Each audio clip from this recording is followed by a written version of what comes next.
2021 was one of the best years for startups in India. Entrepreneurs, funding, valuations, IPO became the household terms. Total funding in India for startups were close to $42 billion across close to 1,600 deals. Along with this, we have also seen rise of new ecosystem in the form of venture debt in India. Venture debt is fairly mature industry of financing tool, I would say, in USA, where close to 20% of funding happens through venture debt, whereas in India it's fairly new, around close to 1 to 2% of total funding in India happens through venture debt. To put some numbers in perspective, 2019 saw $281 million of funding of venture debt in India. 2020 saw around $271 million, whereas 2021, close to $540 million of funding went through venture debt in India. To understand venture debt in India, I have with me today Apoorva Sharma, partner at Stride Ventures, one of the leading debt players in India. Hi Apoorva, good morning. Hi Siddhant. Thank you Apoorva for coming on the show. How are you doing today? Thank you Siddhant, I'm well, how are you? Good. Apoorva, I always believe that it's the journey that is more important than the destination, and we love to cover journey of our guests to start with the interview. So what's your journey been like? Sure, so I post my MBA, I started working with HSBC on campus placement. I was involved in the investment banking division. I worked in debt capital markets and M&A advisory in India and for a brief period in London. Then I moved to Xander Finance, which is the debt platform of the Xander Group, which is a global private equity player. And so by that time I had gained a lot of experience in corporate finance and lending. And I was just getting fond of the startup ecosystem and knowing more about it, because it gives you so many different perspectives, plus the chance to meet some very inspiring people and get to know about budding technologies. So it was a good amalgamation of the skill set I had already built and the industry-wide exposure that I could have gotten. So that's when I thought of venture debt as a career option for me. And that's when I joined Stride, since the inception of the first fund. And now Stride over the last couple of years has grown a lot. Now we are in our second fund journey. We're just closing it. So overall, we've now invested in about 70 portfolio companies across stages, across sectors, sanctioned more than 1,600 crores. So it has been a very fulfilling experience, and we've learned a lot along the way. Understood. And plus venture debt ecosystem, like venture debt industry is continuously growing. So along with the full ecosystem, the venture debt industry will keep growing. And we have today now around 4 players in India, but that will again keep growing. Yes, absolutely. So within, in general startup industry, India is the 3rd largest startup economy, and that's also growing every year. And within that, venture debt, as you said, is still very nascent, very underpenetrated. So that's also growing multifold. Got it. So coming on the topic, so what is venture debt? How does it work? What is it backed by? So venture debt is essentially lending to growth stage companies that are backed by institutional investors. It has 2 components to it. One is a coupon bearing loan that contributes to a certain debt IRR, and then we get equity options in all our companies which contribute to an equity kicker. So overall we get about late teen kind of returns for our investors. And founders have now become started gaining awareness on how venture debt can help them grow their business in a better, more capital efficient way. So it is backed by primarily similar charge created on your current assets, fixed assets, intellectual property, brand. So normal debt, although we understand that most startups would be asset light in the sense they wouldn't have plant, machinery, equipment, but they'll have a good, healthy pool of current assets and probably the technology and brand that they would have built so far in their journey. So that's what it's backed by. It also has a lot of comfort because these sectors, when we fund these companies, are extremely under leveraged. Yeah. So it's important that say the debt to valuation does not exceed 5-7%, debt to equity raise does not exceed 15-20%. So that's also a part of security, right? That you are securing yourself, that there is a lot of equity that has been infused in the company. The company is at a certain product market fit, at certain revenues, backed by certain kind of institutional investors who have the appetite, dry powder, history to keep supporting their portfolio companies. And those kind of companies, how can we give some bit of debt in their capital structure without kind of over leveraging them? So that's the whole context of venture debt. Got it. So venture debts are obviously not suited for every startup. You can't spend it like equity. You have to return it back, plus you have to give it interest also. So what type of startup should go for venture debt? If any entrepreneur is watching, so what kind of startup will have to go, and what are its benefits over equity? Sure. So I think first of all, venture debt should not take technology risk. So it should come in a company which has figured out product market fit. So that's why you will not see venture debt in crypto or NFT, not too much in gaming, because those are areas where venture debt cannot take risk, right? Because the inherent thing is that the money has to come back, right? Unlike equity. So I would say companies which have established product market fit, generate a certain amount of revenue, whatever it is, say 2 crore a month, and a certain kind of equity capitalization, which we generally say at least $3-4 million. Once you've raised that, you can start thinking of venture debt. So they're slightly, I would say, early to growth stage companies, not pre-concept, not technology risk kind of companies. So that's the kind of companies that venture debt founders should think of venture debt when they're at that stage. And then inherently there are some companies which will require more venture debt for use cases like working capital. So if there is a consumer company which has inventory in their warehouse or storefront, or they have receivables from partner portals, general trade, modern trade. So there is some bit of inventory, some bit of advance that they pay to suppliers, some bit of receivables. So any kind of cash flow mismatch kind of situations where the money is stuck, but there is a inherent asset getting created on the balance sheet. It's a very debt-like use case, and you should take debt. Never dilute equity for use cases like working capital. We say that it's criminal to do that. So consumer companies, then similarly B2B platforms, commerce companies, which will also have similar working capital requirements, they'll use more debt. Fintech companies, obviously, if you have a balance sheet play, the purpose is that you lever your balance sheet for onward lending, so you will take debt. So there are use cases that are evolving. A lot of SaaS companies are also now thinking of utilizing debt in very meaningful, interesting ways. But there are some sectors which will find more meaning in venture debt. Understood. So venture debt is of course more expensive than any regular debt. What interest rates are charged typically, and what is the life cycle for that venture debt? So the loan is largely, between 2 years to, I would say, 30 months. So 24 to 30 months is the general tenor. You will see 18 to 30 months would be the span of tenor for the debt. And interest rate would be, say, around 14.5%. That would be the coupon. But then there is a equity kicker option, which is broadly about 8 to 10%. Got it. And with the rise in interest rates by RBI now, I think 0.9% has already increased and expected to increase by 0.5. Will that percentage go up similar to that? Like once the RBI also increases, the loans also becomes expensive. So you will also increase that rate, or will it be same or somewhere? So see, I think we definitely get that pricing advantage because people become more amenable that you can increase the pricing by, say, 50 basis points. The intent for us is not to penalize the companies, and we are definitely not, we are targeting a very good set of companies, I would say, where you cannot kind of price very highly. So I think 50 basis points passing on is feasible, but otherwise the interest rate is a little insulated because it's like a fund structure. So ऐसा नहीं है कि हमारा cost of capital change हो रहा है, तो yeah. How do you evaluate startup for the venture debt? How is the amount of debt you will be approving is estimated or approved? How is that done, and how is venture debt serviced by these companies? Sure. So the quantum, I would say 2 thumb rules. One, say you've raised 100 crore in equity so far till date. It's not this round, since inception. You can probably think of a 15 crore of debt. So generally people think of it like a 15% of the equity raised that you have done so far. That is the quantum of debt that you can load. But that's a very, very basic thumb rule. Apart from that, you should think of the use case as well. So suppose your working capital on your balance sheet, is getting created, and say it's about 20 crores, then why don't I take, say, 18 crores to finance this working capital, right? Say 0.9 times of the working capital requirement that you have in the business. Or if there is capex, then think of some equity debt mix.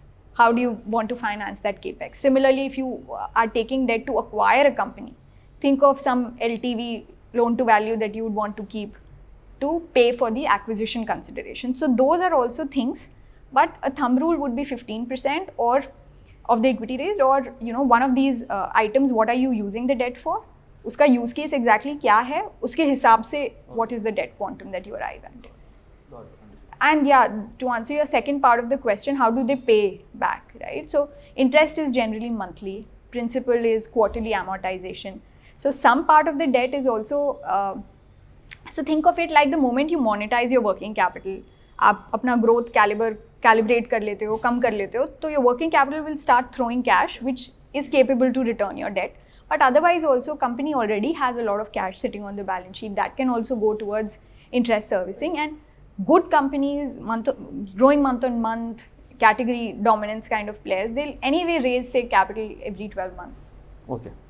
So what are the risks associated with giving venture debt? Let's say a company you had lent to, it's not able to meet cash flows which were predicted when you're giving. So what are the next steps in such cases, and what is the disaster management toolbook for you guys? So I would say, in terms of risk, of course, this is not an asset class that can afford mortality. So unlike equity, that even if 2 of your companies have surpassed, 8 have failed, 2 have done extremely well, you're good. But you cannot afford, because here your return is capped and so is your risk. So of course, the first step would be that at the time of entering, you do some proper due diligence to be sure that this is a company which is going to give your money back. But it's also very important to build and be connected in the network. So any equity investors, existing or incoming investors in that company, taking proper ref checks of the founder, of the company, of the industry, business, what do investors think of it, all that is also very important. In a stress case, suppose, the company is not, now against the wall and is thinking of how to repay the debt, then I think the first thing would be to have a chat with the founders. No lender wants to just call an event of default. They'll want to resolve it amicably and not go through the legal route. It's pretty painful for both parties. So I think just sit across the table and discuss what is their plan B, C, talk to their existing investors, figure something out. That would be the first step. And of course, as a lender, you have recourse to the assets and you can invoke it. And like any lender in the industry, all those steps. But I would say first, of course, is just understanding how the ecosystem can navigate it. Understood. Good. So let me come to a new fancy term which has come up in startup world, which is revenue-based financing. Yeah. Like it's an old wine in a new bottle. So do you see that as a competition to what you guys are doing? No, actually not. And this is more of my personal view that RBF, first of all, it's still very nascent in India. Venture debt itself is like just growing over the last 5 years, and usme revenue-based financing is more, more nascent. But it's also for, first of all, the ticket sizes are much smaller. And then it'll be for companies who are probably at too early stage, because they have to share a certain percentage of their revenue with the lender, right? The RBF lender. And the IRRs can be like above 30% in those kind of segments. Okay. So it's basically that you're discounting some bit of your revenue and taking it upfront as loan. So I think first is that ticket sizes are smaller. Second, the IRRs can be very skyrocketing because you're sharing your revenue, and the faster you're growing, the faster will your IRR be that you are, you end up giving to the lender. So in that sense, I think it's for newer, more early stage companies with smaller ticket sizes, because once a company has stable VC investors, product market fit, use cases that is very fundable through debt, then they'll want to take bigger check sizes, cap the returns that you make as a lender, correct. Things like that. Okay. Yeah. So there's a difference, clear difference. It's right? A clear difference, yes. There's a shift where funds that were earlier giving obnoxious valuations to startups are now shifting gears and writing big memos for startups to survive this funding crunch and be cash flow profitable. So which is so called as funding winter for equity investments. How is the market slowdown affecting venture debt? So I think for venture debt, it's a positive, because obviously a lot of companies which are late stage companies who weren't thinking of debt or hadn't thought of debt at any time in their life so far are now amenable to debt discussions, and because a lot of them are deferring their IPO rounds or further equity raise and thinking of some bit of additional capital, call it insurance money or otherwise, through debt, just so that they're well prepared that even if I don't raise an equity for 18 months, I have capital to run the business. So in terms of demand, I think there is definitely a surge, even from those pockets जो पहले नहीं सोचते थे debt का. And the second is, as we were discussing, right, that pricing up 50 basis points increase कर लोगे. Although our intention is not to kind of penalize any company, and we haven't kind of passed any major increase to any of our companies, but it's just that given the demand supply, you get in a position where you can probably command 50 basis point higher. But at the same time, I think it's very important to watch out for your existing portfolio companies and just make sure that there's no stress in the portfolio. Got it. Keep a check on that, how Yes. they are doing. They Regular might be monitoring, interactions with investors, with founders is very important. Understood. So one last question before we move to our lightning round. So the venture ecosystem is perceived as being male dominated, or is it right now? How is that change coming through? And you have been setting an example for women out there. What are your words of advice for young women who aspire to grow in this ecosystem? I think a lot has changed, over the last many years, and there are many people who have contributed to it. So I think now you'll find a lot of people having that, cognizance that you should have some amount of female workforce. They can get different perspective for certain sectors. They might have, some very important customer insights which you don't have. Yeah. So it's always a good mix because it's 50% of the population anyway. So it's important, and I think that has really changed. Advice, I would say, just keep on doing what you want to, and I'd say that sometimes whatever be the situation, sometimes people when they become mothers, they take a break. So just make sure that you come back to the workforce, and I think the answer is just to keep going, and you'll reach eventually. Yeah. Understood.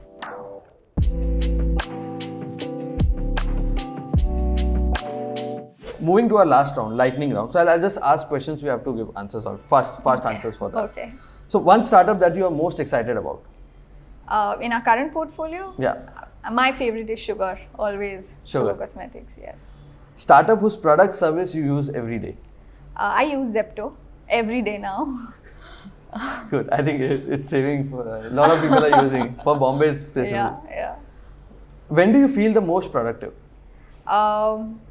When at the end of the day, I think that I've completed all the to-dos I had and done something beyond that as well. Yeah. What scares you? Scares a lot of things. Name one. Yeah, I mean, every time there's a I don't know. I mean, there are too many things that scare one. But yeah, I think every time a new challenge comes, and you don't get intimidated by it and just do it. Is I don't know. I mean, I'm sorry. Okay, there are just too many things. Yeah. Who do you look up to? Interesting question.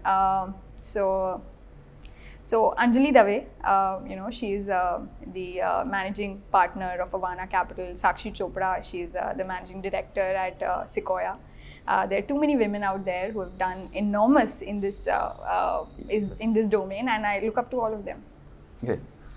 What advice would you give to your younger self?